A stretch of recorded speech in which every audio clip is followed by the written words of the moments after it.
ಒಬ್ಬರ ಮನ ನೋಯಿಸಲು 1 ನಿಮಿಷ ಸಾಕು. ಆದರೆ ಆ ನೊಂದ ಮನಸ್ಸನ್ನು ಸರಿಪಡಿಸುವುದಕ್ಕೆ ಹಲವು ವರ್ಷಗಳೇ ಬೇಕು.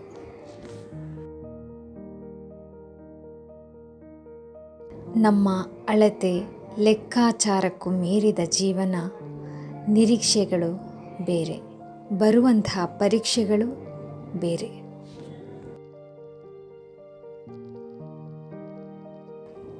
ಮನುಷ್ಯ ಬದಲಾಗುವುದಕ್ಕೆ ಮತ್ತು ಹಾಳಾಗುವುದಕ್ಕೆ ಇರುವ ಒಂದೇ ಒಂದು ಕಾರಣ ಎಂದರೆ ಮತ್ತೊಬ್ಬರ ಮಾತನ್ನು ಅತಿಯಾಗಿ ಕೇಳುವುದು.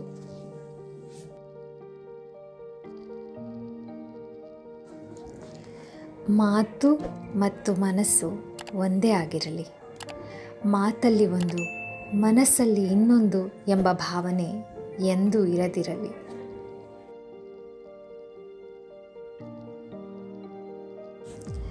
ನೀವು ಇನ್ನೊಬ್ಬರ ಬೆಂಬಲವಿದೆ ಎಂದು ಹೋರಾಟವನ್ನು ಮಾಡಬೇಡಿ.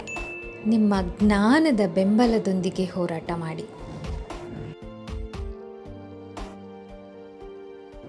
ಪ್ರತಿದಿನ ಶುರು ಆಗೋದು ಭರವಸೆಗಳ ಜೊತೆ, ಆದರೆ ಆ ದಿನ ಮುಗಿಯೋದು ಮಾತ್ರ ಅನುಭವಗಳ ಜೊತೆ. ಅದು ಕಹಿ ಅಥವಾ ಸಿಹಿ ಎರಡೂ ಆಗಿರಬಹುದು.